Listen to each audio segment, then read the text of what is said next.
من علم فيه وتعلم من أكرمه فهو مكرم وجزاء الحسنى إحسان. طبتم يا أهل القرآن. اعوذ باللہ من الشیطان الرجیم. بسم اللہ الرحمن الرحیم. رب اشرح لی صدری ویسر لی امری واحلل عقدۃ من لسانی یفقہوا قولی. رب یسر ولا تعسر وتمم بالخیر. آمین یا رب العالمین. آج میں نے آپ کے سامنے کوئی آیت تلاوت نہیں کی، لیکن جو میں نے دو جملے آپ کے سامنے بولے ہیں، اعوذ باللہ من الشیطان الرجیم اور بسم اللہ الرحمن الرحیم، ان میں اعوذ باللہ من الشیطان الرجیم قرآن مجید کی آیت تو نہیں ہے، لیکن قرآن مجید کی ایک آیت جو ہے اس کا حکم ہے. اللہ تعالیٰ نے سورہ نحل میں ارشاد فرمایا ہے کہ فَإِذَا قَرَأْتَ الْقُرْآنَ فَاسْتَعِذْ بِاللَّهِ مِنَ الشَّيْطَانِ الرَّجِيمِ، کہ جب تم قرآن پڑھو تو اللہ کی پناہ میں آ جایا کرو شیطان مردود سے. اور اس پہ ہم تفصیل سے بات کر چکے ہیں کہ شیطان نے چیلنج کیا تھا اللہ تعالیٰ سے. اس نے جنت سے نکلتے ہوئے یہ الفاظ کہے تھے قَالَ فَبِمَا أَغْوَيْتَنِي لَأَقْعُدَنَّ لَهُمْ صِرَاطَكَ الْمُسْتَقِيمَ، کہ جس کی وجہ سے تو نے مجھے گمراہ کیا ہے، میں تجھے چیلنج کرتا ہوں کہ میں بھی انہیں گمراہ کرنے کے لیے تیرے سیدھے رستے پر ضرور بھی ضرور بیٹھوں گا. تو ہمیں سیدھا رستہ چاہیے، اور قرآن مجید وہ سیدھا رستہ ہے جس پہ چل کر ہم کامیابی کی طرف جا سکتے ہیں. لہٰذا اس رستے پہ شیطان سے بچنے کے لیے اللہ کی پناہ میں آنا ضروری ہے. اور دوسری بسم اللہ الرحمن الرحیم، آپ جانتے ہیں کہ یہ تو قرآن مجید کی ایک آیت ہی ہے. اور آج بسم اللہ الرحمن الرحیم پہ زور دینا مقصود اس لیے ہے کہ آج جو ہم انشاءاللہ مرکب پڑھیں گے اس میں ہماری بسم اللہ الرحمن الرحیم جو ہے وہ تفصیل سے آ جائے گی. تو الحمدللہ ہمارے 3 مرکبات ناقصہ مکمل ہو چکے ہیں، مرکب توصیفی، مرکب اشاری اور مرکب اضافی.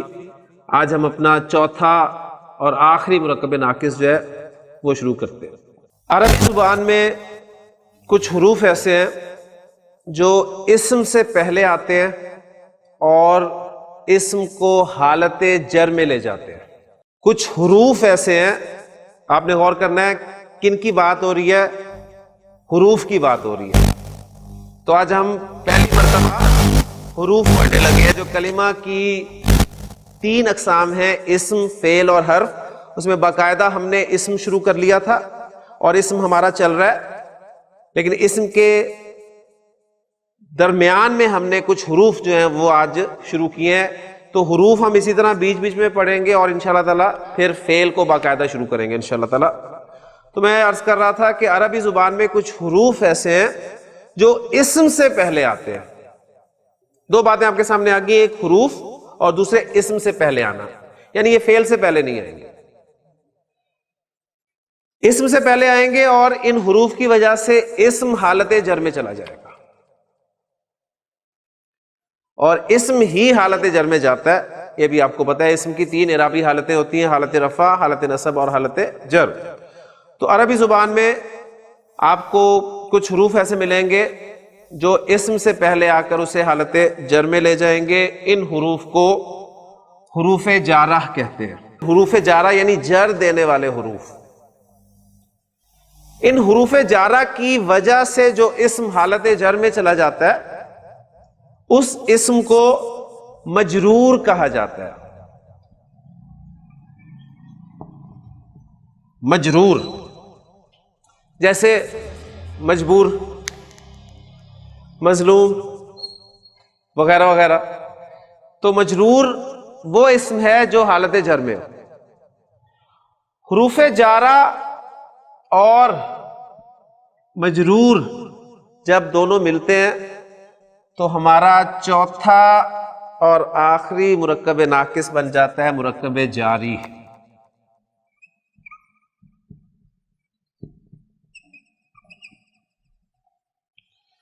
مرکب توصیفی پہلا مرکب ناقص، مرکب اشاری دوسرا مرکب ناقص، مرکب اضافی تیسرا مرکب ناقص، اور مرکب جاری چوتھا مرکب ناقص.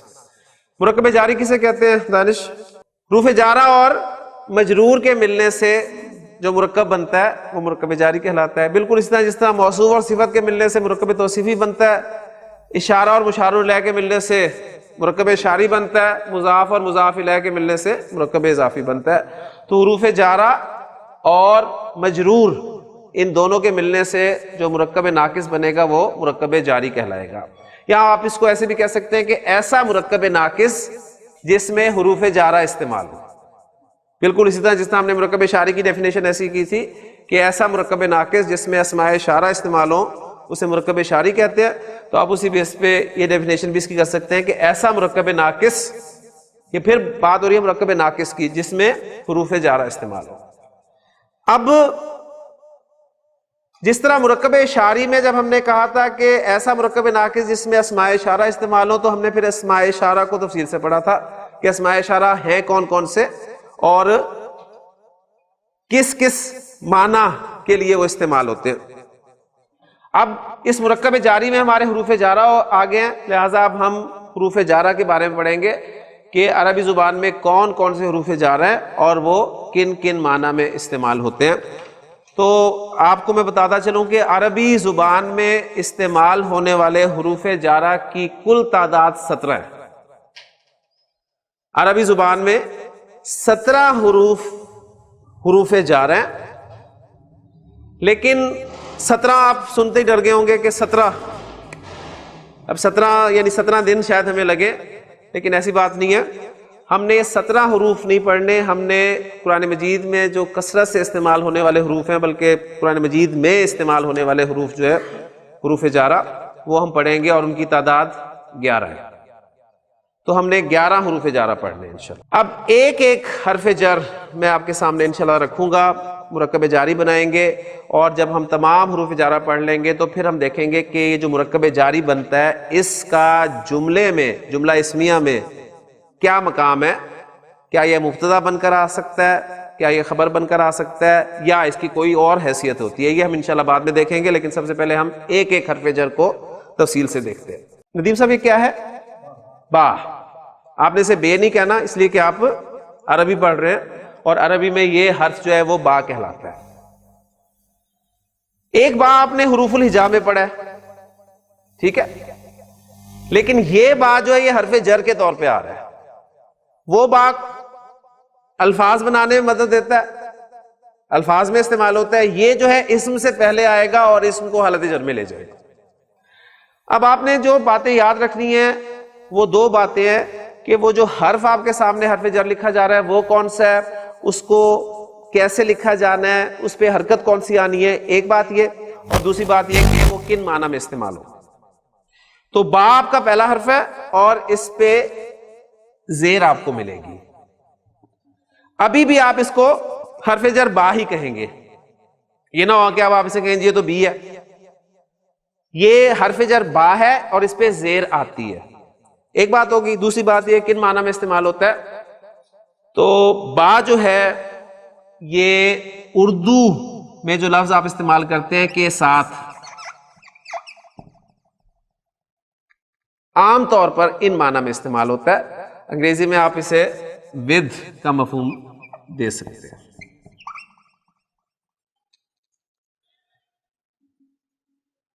انشاءاللہ ذرا ڈیٹیلز آپ مزید جو آگے جائیں گے آپ کو ان حروف جارہ کے اور معنی بھی سامنے آئیں گے، لیکن ابھی میں آپ کو بنیادی مفہوم کے ساتھ لے کے آگے چلوں گا.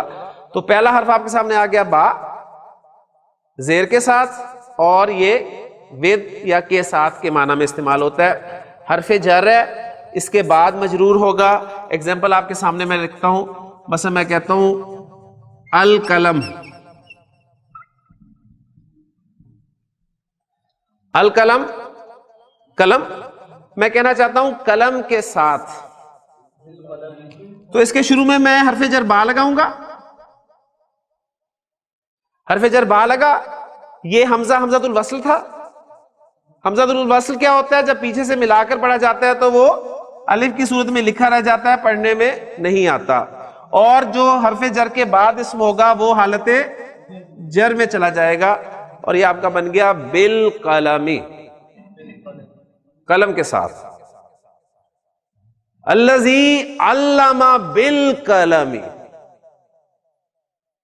وہ جس نے قلم کے ساتھ, قلم کے ذریعے.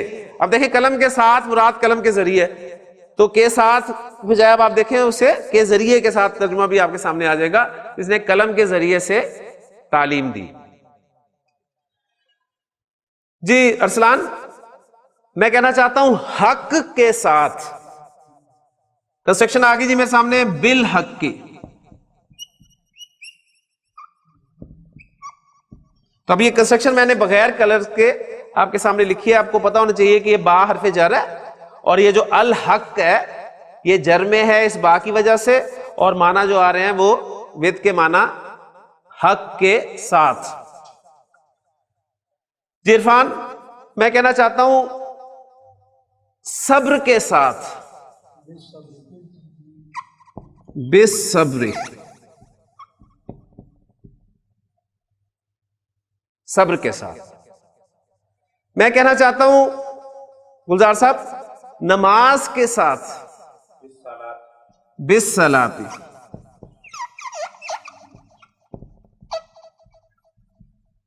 صبر کے ساتھ, نماز کے ساتھ.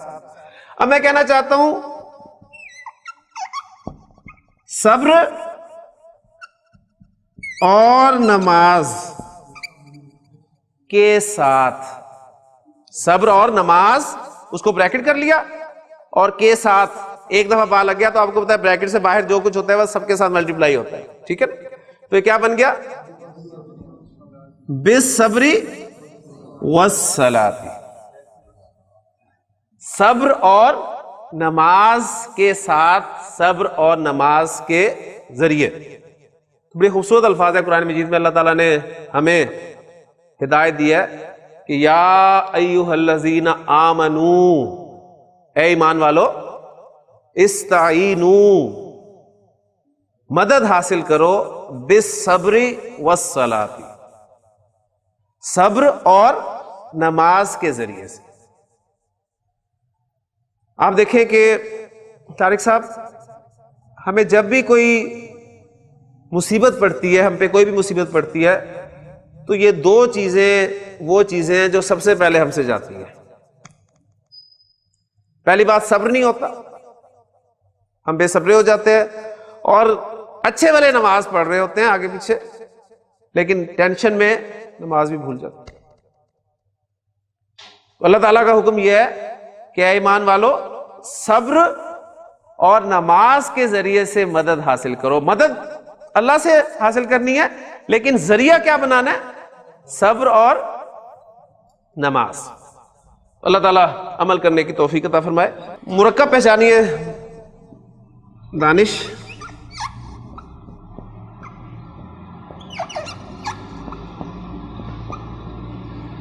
اصحاب الفیل کون سا مرکب ہے؟ مرکب اضافی. اصحاب, عابد صاحب الف لام کے بغیر ہے, تنوین بھی نظر نہیں آ رہی, تو آپ کا ذہن جانا چاہیے کہ مرکب اضافی بن رہا ہے. کنفرم آپ نے اس وقت کرنا ہے جب آپ کو اگلا اسم حالت جر میں نظر آئے گا. اگلا اسم حالت جر میں ہے تو کنفرم ہو گیا اصحاب الفیل مرکب اضافی ہے. اب مرکب اضافی میں ہر مرکب اضافی کا ترجمہ کا کے کی کے ساتھ نہیں ہوگا, ٹھیک ہے نا. فیل ہاتھی کو کہتے ہیں, یعنی ہاتھی کے ساتھی, یہی ہوگا نا ترجمہ, ہاتھی کے ساتھی یعنی ہاتھی والے, ہاتھی والے. اب میں کہنا چاہتا ہوں ہاتھی والوں کے ساتھ,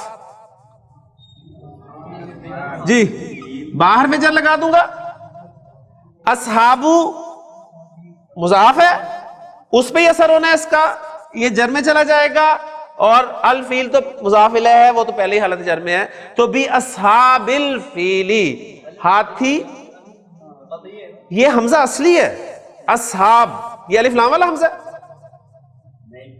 بس جواب آپ کے سامنے موجود ہوتا ہے۔ ہر حمزہ جو ہے نا، ہر حمزہ وہ حمزۃ الوصل نہیں ہوگا، کلیئر ہو گیا جی ندیم بھائی؟ بی اصحاب الفیلی، ہاتھی والوں کے ساتھ، الم تر کیف فعل ربک، ربک کون سا مرکب؟ مرکب اضافی، ربک تیرا رب، تیرے رب نے کیسا کیا؟ کیا تو نے نہیں دیکھا؟ کن کے ساتھ؟ بی اصحاب الفیلی، ہاتھی والوں کے ساتھ۔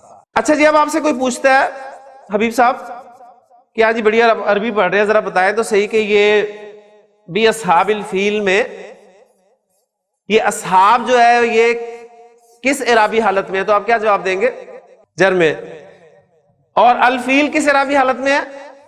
یہ بھی جر میں ہے۔ اب اگلا سوال آپ سے ہوتا ہے، ماشاءاللہ آپ نے صحیح جواب دیا، اب یہ بتائیے کہ یہ جر میں کیوں ہے اور یہ جر میں کیوں ہے؟ اس کے ساتھ تو حرف جر با لگ گیا، ٹھیک ہے، یہ اس وجہ سے جر میں ہے۔ یہ جر میں کیوں ہے؟ بالکل صحیح ہے، یہ پہلے کیوں پہلے جر میں تھا؟ یہ مضاف الیہ ہونے کی وجہ سے جر میں تھا۔ تو ماشاءاللہ جواب ان کا بالکل ٹھیک ہے کہ یہ تو پہلی جر میں تھا اور یہ اس با کی وجہ سے جر میں چلا گیا۔ تو ماشاءاللہ اب دیکھیں، وہ جو میں نے آپ کو بتایا تھا کہ عربی زبان میں کسی بھی اسم کے حالت جر میں ہونے کی صرف دو وجوہات ہیں، وہ دونوں وجوہات اس کنسٹرکشن میں آپ کے سامنے آ گئی ہیں۔ اسم حالت جر میں ہوگا یا تو مضاف الیہ ہونے کی وجہ سے یا پھر اس سے پہلے کوئی نہ کوئی حرف جر ہوگا، تو یہ دونوں وجوہات آپ کے سامنے الحمدللہ آ گئی ہیں۔ کنسٹرکشن پہچانے ندیم صاحب؟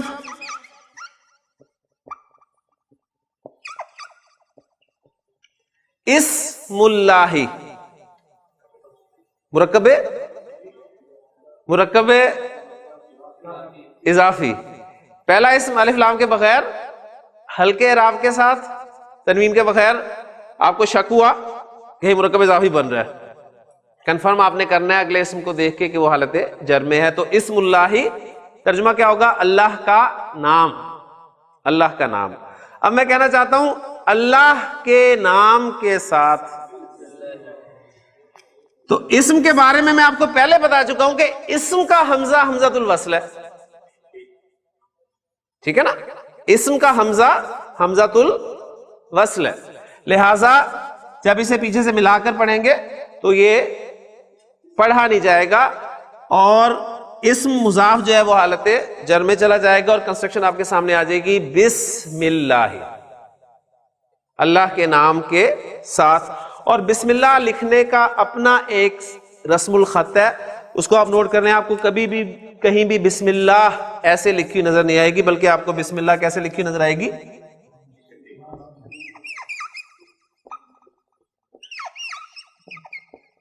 بسم اللہ، یعنی یہ با جو ہے ذرا لمبی کر کے، یعنی وہ جو الف ہے وہ اس با کے اندر ہی مرج جو ہے وہ ہو جاتا ہے۔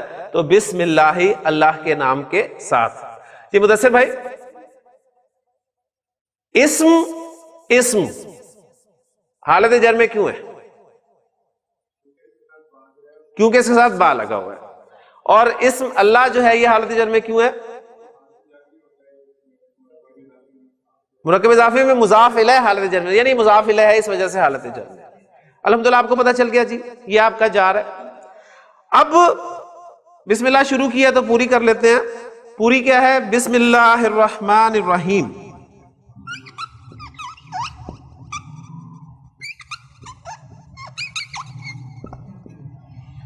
آپ صاحب اسم کی حالت جر میں ہونے کی وجہ ہمیں پتہ چل گئی کہ با کی وجہ سے، اسم اللہ کے حالت جر میں ہونے کی وجہ پتہ چل گئی کہ مضاف الیہ۔ الرحمن حالت جر میں کیوں ہے؟ الرحیم حالت جر میں کیوں ہے؟ یہ دونوں اسم اللہ کی صفات بن کر آ رہی ہیں، اور صفت آپ کو پتا ہے کہ موصوف کے مطابق ہوتی ہے۔ یعنی اب دیکھیں وہ جو ٹاپک آپ نے پڑھا ہے وہ کام آ گیا کہ نہیں آ گیا؟ تو بسم اللہ الرحمن الرحیم، اب اس کا ترجمہ ہم کیا کریں گے؟ بات سمجھ میں آ گئی؟ اس کا پورا فارمیٹ سمجھ میں آ گیا نا؟ اب دیکھیں ترجمہ ہم کیا کریں گے، ہم جب ترجمہ کرتے ہیں تو پہلے صفات بولتے ہیں، صفت بولتے ہیں، پھر موصوف بولتے ہیں، پھر اس کے بعد مضاف مضاف الیہ والی کنسٹرکشن. تو الرحمن پہلی صفت ہے. میں کہوں گا الرحمن، اب اس کا میں لفظی ترجمہ نہیں کر رہا، الرحمن الرحیم اللہ کے نام کے ساتھ. کیا ترجمہ ہے اس کنسٹرکشن کا؟ الرحمن الرحیم اللہ کے نام کے ساتھ. اور یہ آپ کی ایک انکمپلیٹ کنسٹرکشن ہے، یہ پورا جملہ نہیں ہے. کیسے انکمپلیٹ کنسٹرکشن ہے دیکھیں، میں آپ کے سامنے اس کا انالیسس کر دیتا ہوں. دیکھیں آپ کا الرحمن جو ہے یہ صفت اول، الرحیم صفت دوم، یہ دونوں صفات ہیں، اور اسم اللہ جو ہے یہ موصوف ہے. موصوف اپنی دونوں صفات سے مل کر اسم کے لیے مضاف الیہ بن گیا، اور اسم جو ہے یہ مضاف ہے. مضاف اور مضاف الیہ یہ دونوں مل کے مجرور ہیں. کس کی وجہ سے؟ حرف جار کی وجہ سے. جار اور مجرور مل کے کیا بن گئے؟ مرکب جاری. تو اینڈ ریزلٹ آپ کے سامنے آ گیا کہ یہ پوری بسم اللہ الرحمن الرحیم ایک مرکب جاری کنسٹرکشن ہے، جو کہ ایک مرکب ناقص ہے، یعنی انکمپلیٹ کنسٹرکشن ہے. لہذا اس ترجمہ میں اس لیے آپ کے سامنے جو کر رہا ہوں کہ الرحمن الرحیم اللہ کے نام کے ساتھ، جبکہ آپ کو اس کا ترجمہ جو ہے وہ ملتا ہے شروع کرتا ہوں اللہ کے نام سے جو بڑا مہربان نہایت رحم کرنے والا ہے. تو یہ ترجمہ کیوں کیا گیا اس کا؟ اس وجہ سے کیا گیا ہے کہ ہمارے بزرگوں نے دیکھا ہے کہ قرآن مجید پڑھنے والوں کو عربی گرامر نہیں آتی، لہٰذا انہوں نے بات سمجھانے پہ زور دیا. انہوں نے آپ کو بات سمجھا دی، کیونکہ نبی اکرم صلی اللہ علیہ وسلم کا فرمان ہے کہ جو بھی کام کیا جائے گا وہ اللہ کے نام کے ساتھ شروع کیا جائے گا. لہٰذا شروع کرتا ہوں آپ نے اکثر جگہ پہ دیکھا ہوگا بریکٹ میں ہوتا ہے، تو اس میں شروع کرتا ہوں کے لیے کوئی لفظ نہیں ہے، یعنی وہ انڈرسٹوڈ ہے کہ کام ہر جو ہے آپ نے شروع کرنا ہے وہ اللہ کے نام کے ساتھ شروع کرنا ہے. لہٰذا اس کو انڈرسٹوڈ مان لیں. جو بھی کام کر رہے ہیں اس کام کا فعل شروع میں انڈرسٹوڈ ہے. آپ سوار ہونے لگے ہیں کسی چیز پہ تو آپ کہیں گے ارکبو بسم اللہ الرحمن الرحیم. آپ کھانے لگے ہیں کوئی چیز تو آپ کہیں گے آکلو بسم اللہ الرحمن الرحیم. آپ کچھ پینے لگے ہیں تو آپ کہیں گے اشربو بسم اللہ الرحمن الرحیم. یعنی یہ کہنا لازمی نہیں ہے، ہمارے لیے اتنا ہی کہنا کافی ہے بسم اللہ الرحمن الرحیم، کہ الرحمن الرحیم اللہ کے نام کے ساتھ، یعنی کام جو ہے وہ اس کے نام کے ساتھ شروع ہو رہا ہے. تو الحمدللہ یہ پورا مرکب جاری آپ کے سامنے جو ہے وہ مکمل ہو گیا. دوسرا حرف جر میں آپ کو پڑھانے لگا ہوں. دوسرا حرف جر ہے تا.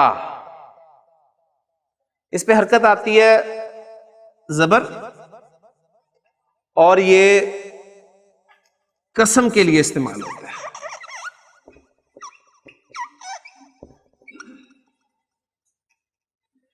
تا زبر کے ساتھ آتا ہے، قسم کے لیے استعمال ہوتا ہے، اور اگلی بات ہے میں صرف اللہ کے ساتھ مخصوص ہے،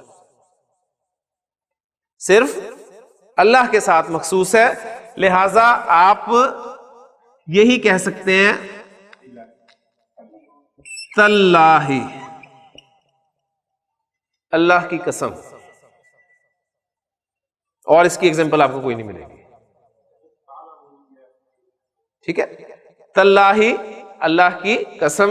سورہ یوسف کھول کے دیکھیں، اس میں بہت جگہ پہ آپ کو ملے گا مضمون یہ.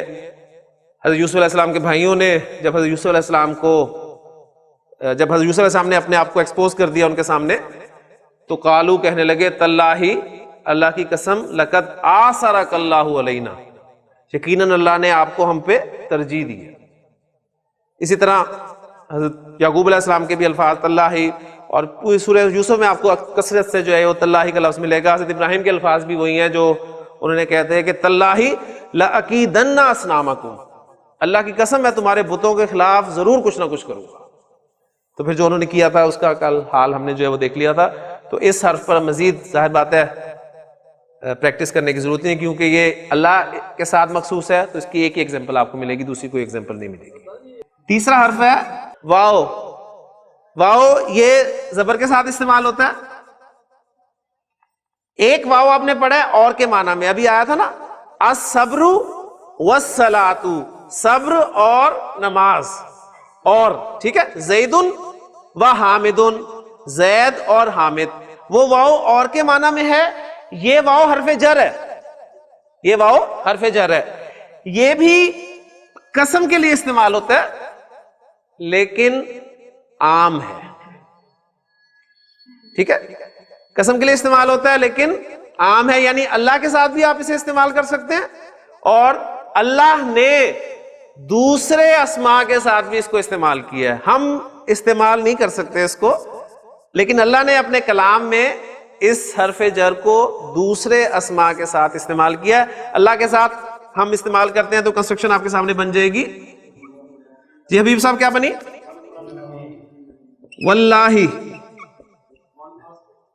واللہ اللہ کی قسم.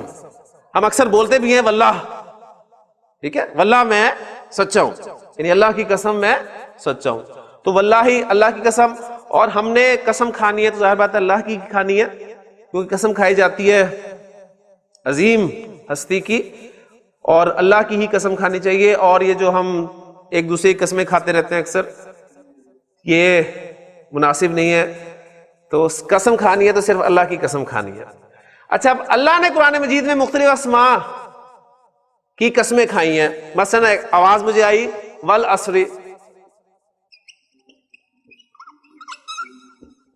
زمانے کی قسم. والتینی والزیتونی وطور سینین وہذا البلد الامین. اب سارے قسمیں کھائی اللہ تعالیٰ نے، زیتون کی، انجیر کی، طور سینا کی اور اس امن والے شہر کی. پھر والشمس والضحاہا والقمر اذا تلاہا والنہار اذا جلاہا واللیل اذا یغشاہا والسماء وما بناہا والارض وما طحاہا ونفس وما سواہا. تو دیکھیں کتنی ساری قسمیں آپ کو مل گئی. قاف والقرآن المجید، ٹھیک ہے، یاسین والقرآن الحکیم. والطارق، قسم ہے طارق کی. والسماء ذات البروج. نون والقلم وما یسطرون. تو بے شمار ایگزامپل آپ کو ملیں گی. اللہ تعالیٰ نے قرآن مجید میں بہت سارے اسماء کی جو ہے وہ قسمیں کھائی ہیں. اب یہاں پر جو ہے وہ فرق نوٹ کرتے چلیے کہ ہم جب قسم کھاتے ہیں تو اللہ کی قسم کھاتے ہیں اس لیے کہ اللہ سب سے عظیم ہے. لیکن جب اور کیوں کھاتے ہیں؟ اللہ کو ہم بطور گواہ پیش کر رہے ہوتے ہیں کہ اللہ گواہ ہے اس بات پہ کہ میں سچا ہوں. لیکن جب اللہ تعالیٰ قسم کھاتے ہیں ان چیزوں کی تو اس کا مطلب ان چیزوں کی عظمت بیان کرنا نہیں ہے. ذہن میں رکھیے گا کہ آپ انجیر کے فوائد ڈھونڈنے لگ جائے، آسمان، سورج، زمین، ان کے کہ بہت عظیم چیزیں شاید نہیں.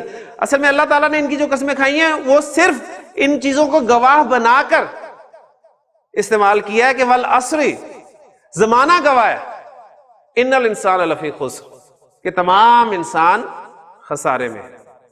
والشمس والضحاہا، سورج اور اس کی دھوپ کی قسم، یہ گواہ ہے. تو اللہ تعالیٰ کا قسمیں کھانا جو ہے وہ صرف گواہی والا پہلو ہے، اس میں ان چیزوں کی عظمت کا پہلو بہرحال نہیں ہے. لیکن ہم جب قسم کھائیں گے تو اللہ کی قسم کھائیں گے.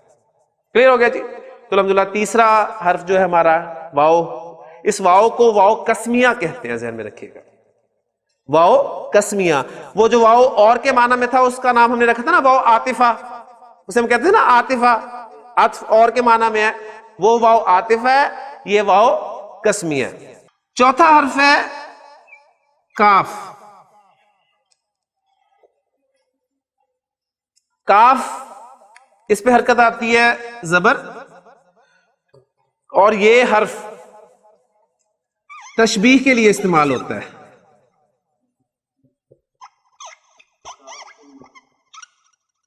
تشبیہ کے لیے، تشبیہ کے لیے جو ہم الفاظ اردو میں استعمال کرتے ہیں وہ کرتے ہیں کی طرح، جیسا، کی مانند، سا، لائک، انگریزی والا لائک، ٹھیک ہے نا. ہم کہتے ہیں you are like my brother, تو میرے بھائی جیسے ہو، ٹھیک ہے. تو میرے بھائی کی طرح ہو، تو میرے بھائی کی مانند ہو، تو میرے بھائی سے ہو، ٹھیک ہے.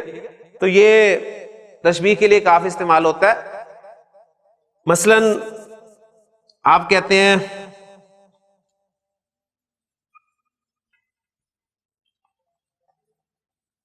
کل قمری، چاند جیسا، چاند کی طرح، چاند سا. پھر آپ کہتے ہیں پانی کی طرح، پانی جیسا، کیا کہیں گے عربی میں؟ کل مائی، الماء پانی، کل مائی. یعنی آپ دودھ والے کے ساتھ بڑی آسانی سے گفتگو کر سکتے ہیں عربی میں کہ اللبن کل مائی، پانی دودھ کی طرح، پانی دودھ، پانی دودھ کی طرح ایک ہی بات ہے. اصل میں وہ اتنا ملتا جلتا ہے کہ اب پانی دودھ ہو جاتا ہے، دودھ پانی ہو جاتا ہے. جی مدثر بھائی اس نے یہی سمجھنا ہے باہر. جب آپ نے کہنا اللبن کل مائی، تو اس نے کہنا کہ شاید مجھے کہہ رہے ہیں کہ کل نہ آئی. بہرحال قرآن مجید میں ہے کہ یوم یکون الناس کالفراش المبثوث، اس دن تمام انسان بکھرے ہوئے پتنگوں کی طرح ہوں گے، ٹھیک ہے نا. کل فراش المبثوث، بکھرے ہوئے پتنگے، مرکب توصیفی آپ کا اور اس پہ کاف لگا تو کل فراش المبثوث وتکون الجبال کالعہن المنفوش، اور پہاڑ جو ہیں وہ دھنکی ہوئی رنگین اون کی طرح ہو جائیں گے. یعنی یہ انسانوں کو تشبیہ دی گئی ہے بکھرے ہوئے پتنگوں کی طرح. اس سے مراد تو اللہ تعالیٰ بہتر جانتا ہے کیا ہوگا، لیکن ہمیں کچھ سمجھ میں اس حوالے سے آ سکتی ہے کہ جب سور میں پھونکا جائے گا تو انسان جو ہے اس کی آواز سن کے وہ جو ان پہ بے ہوشی طاری ہوگی، تو وہ ایسے پڑے ہوں گے جیسے آپ دیکھتے ہیں کہ برسات میں صبح کے وقت جو پتنگے ہیں وہ بکھرے ہوئے پڑے ہوتے ہیں. یا تو اس حوالے سے تشبیہ دی گئی ہے، یا پھر ایسے تشبیہ دی گئی ہے کہ جب دوبارہ سور میں پھونکا جائے گا اور سب لوگ اپنی اپنی جگہ سے اٹھیں گے اور اس آواز کی طرف چل پڑیں گے، تو کوئی ادھر سے آ رہا ہوگا، کوئی ادھر سے آ رہا ہوگا، کوئی ادھر سے، کوئی ادھر سے، سب کی ڈائریکشن وہ آواز ہی ہوگی، سب اس طرف چل رہے ہوں گے. تو گویا بالکل ایسے ہی ہے جیسے برسات میں جب بلب جل رہا ہوتا ہے تو پتنگے جب اس پہ آتے ہیں تو کوئی ادھر سے آ رہا ہوتا ہے، کوئی ادھر سے آ رہا ہوتا ہے، کوئی ادھر سے آ رہا ہوتا ہے، سب کی ڈائریکشن وہ روشنی ہی ہوتی ہے. اور پانچواں حرف ہے ہمارا لام. اس پہ حرکت زیر آتی ہے، اس پہ حرکت زیر آتی ہے نارملی، ٹھیک ہے. اب یہ جو میں اس حرف کے ساتھ میں نے خاص طور پہ نارملی کا لفظ یوز کیا ہے، تو اس سے آپ کے کان کھڑے ہونے چاہیے کہ کوئی اسپیشلی بھی کوئی کیس ہو سکتا ہے اس کا. تو لام پر زیر آتی ہے، ٹھیک ہے. اور یہ اردو میں کے لیے، فور، ان معنی میں استعمال ہوتا ہے. مثلا میں کہتا ہوں زید، یہ میرے پاس زید ہے، میں کہتا ہوں زید کے لیے، تو کیا کہوں گا ندیم صاحب؟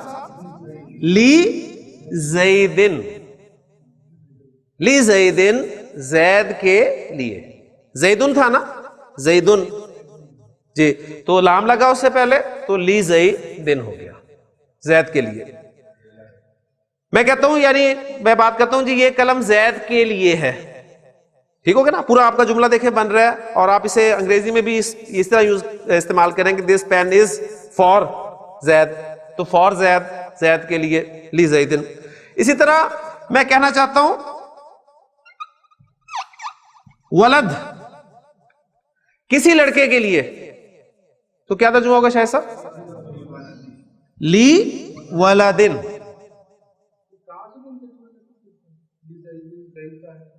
لی ولدن کسی لڑکے کے لیے۔ رجل، جی میں کہنا چاہتا ہوں کسی آدمی کے لیے، لی رجولن، لی رجولن کسی آدمی کے لیے۔ ایگزامپلز میں نے آپ کو جو تینوں اسما کی دی ہے، وہ تینوں اسما تنوین والے اسما تھے، ایک معرفہ تھا اور دو نکرہ تھے، ایسے ہی نا؟ اب میں آپ کو اس لام کا استعمال بتا رہا ہوں معرف باللام اسم کے ساتھ۔ مثلا یہ ولد تھا نا نکرہ، تو اس کا معرفہ اسم کیا ہوگا عرفان؟ الولد، الولد۔ اس کے شروع میں میں نے لام لگانا ہے، لام جارہ، تو کیا پڑھیں گے اس کو جی؟ للولدی، للولدی لڑکے کے لیے۔ لی والدین کا ترجمہ میں نے کیا کیا تھا؟ کسی لڑکے کے لیے، اور للولدی کا ترجمہ میں نے کیا لڑکے کے لیے۔ اب یہ اتنا میں اس پہ زور کیوں دے رہا ہوں؟ اس لیے کہ پوائنٹ اب آپ نے نوٹ یہ کرنا ہے کہ یہ لام جارہ، اس کا اسپیشل ایک نام ہے لام جارہ۔ یہ لام جارہ جب معرف باللام اسم کے ساتھ استعمال ہوتا ہے، لام جارہ جب معرف باللام اسم کے ساتھ استعمال ہوتا ہے، تو دیکھیں میں اس کو کیسے لکھ رہا ہوں۔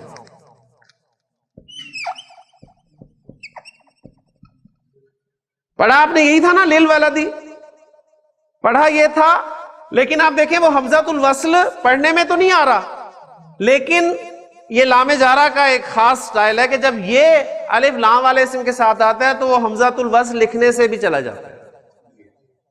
للولدی پڑھیں گے تو آپ اسی طرح چاہے حمزۃ الوصل لکھیں یا نہ لکھیں، لیکن آپ ہر جگہ لکھ رہے ہیں، لکھتے آئے ہیں، صرف اس کی حرکت ہی مٹاتے آئے ہیں نا۔ لیکن لام جارہ جب داخل ہوگا الف لام والے اسم کے ساتھ تو پھر وہ حمزۃ الوصل لکھنے سے بھی چلا جاتا ہے، للولدی۔ اسی طرح اب یہ الرجل اگر میں کروں، الرجل، تو اس کو میں لام جارہ کے ساتھ کیسے لکھوں گا؟ یہ حمزہ لکھنے سے بھی ہٹا دوں گا، اور یہ بن جائے گا آپ کا للرجلی، آدمی کے لیے۔ جی کافروں کے لیے، اب صاحب ماشاءاللہ، شاباش، ماشاءاللہ، ویری گڈ۔ کافر، کافرن جمع کیا ہے کافر کی؟ کافرون، کافرون ہے نا، یعنی الکافرون، الکافرون۔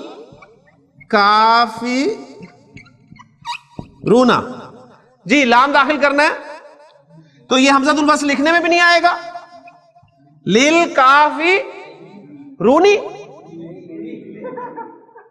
جی آپ صاحب جر میں جانا ہے نا، جر میں لے کے جائے۔ اونا، اونا ساؤنڈ کس کی ہے؟ جمع سالم مذکر کی، رفع ساؤنڈ ہے اونا۔ اب نصب اور جر ساؤنڈ جمع مذکر سالم کی کیا ہے؟ اینا، اینا، للکافرینا، للکافرین۔ المسلمون، لام لگائیں، للمسلمین۔ المتقون، للمتقین، ھدی للمتقین۔ ذالک الکتاب لا ریب فیہ ھدی للمتقین، یہ متقین کے لیے ہدایت ہے۔ کلیئر ہو گیا جی؟ تو الحمدللہ یہ بھی بات آپ کے سامنے آ گئی۔ آپ کے سامنے شاہد صاحب نے سوال کیا تھا، اور ایز یوزل جلدی سوال کیا تھا انہوں نے، جواب اب میں اس کا دوں گا کہ یہ جو لام جارہ ہے بعض مرتبہ یہ ملکیت کو بھی شو کرتا ہے۔ لام چارہ بعض مرتبہ ملکیت کو بھی شو کرتا ہے. جب ملکیت کو شو کرے گا تو اس وقت اس کا ترجمہ ہم کا کے ساتھ کریں گے. لی زیدن زید کے لیے, اور جب ملکیت کے لیے شو کریں گے تو کہیں گے زید کا. ٹھیک ہے نا. دیکھیں میں کہتا ہوں کہ یہ قلم زید کے لیے ہے, تو کیا مطلب ہے اس کا؟ یہ قلم زید کے لیے ہے, یہ ملکیت ہوگی. یہ قلم زید کے لیے ہے, ٹھیک ہے نا. یہ نہیں زید کے لیے, زید یہ قلم میرے لیے ہے, میں اسے استعمال کروں اور استعمال کرنے کے بعد یہاں رکھ کے چلا جاؤں. لیکن اگر میں کہوں کہ یہ قلم میرا ہے تو اب یہ میری ملکیت ہے, یعنی یہ قلم زید کا ہے تو اب زید کی ملکیت ہے. ٹھیک ہو گیا. اسی طرح لل ولدی لڑکے کے لیے یا لڑکے کا, تو دونوں ترجمے ممکن ہے. للہ, اب ترجمہ کریں للہ کا, اللہ کے لیے یا اللہ کا. اب دیکھیں کانٹیکسٹ آپ کو بتائے گا کہ کہاں پر آپ نے ترجمہ کے لیے کے ساتھ کرنا ہے اور کہاں پر ترجمہ ملکیت والا کرنا ہے. قرآن مجید میں اللہ تعالیٰ نے ارشاد فرمایا ہے کہ للہ ما فی السماوات و ما فی الارض, آسمان و زمین میں جو کچھ ہے وہ اللہ کا ہے. اب وہاں پر آپ یہ ترجمہ نہیں کریں گے اللہ کے لیے ہے, یعنی اللہ کے لیے کا تو مطلب ہے کہ اللہ نے کیا کرنا ہے اس کا. آسمان و زمین میں جو کچھ ہے وہ اللہ کے لیے, اللہ کے لیے کیا, وہ تو ہمارے لیے, وہ سب اللہ کی ملکیت ہے, اللہ کا ہے. تو کانٹیکس پھر آپ کو بتایا کہ یعنی دونوں پاسبلٹیز ہوں گی, پھر کانٹیکس سے آپ اندازہ کریں گے کہ اس کا ترجمہ جو ہے وہ کیا کرنا ہے. الحمدللہ 5 حروف جارہ ہم نے پڑھ لی ہیں, 11 پڑھنے ہیں, تو الحمدللہ 5 ہو گئے ہیں ایک دن میں. انشاءاللہ 6 جو ہیں وہ ان پہ کل بات کریں گے. سبحانک اللہم و بحمدک, اشہد ان لا الہ الا انت, استغفرک و اتوب الیک.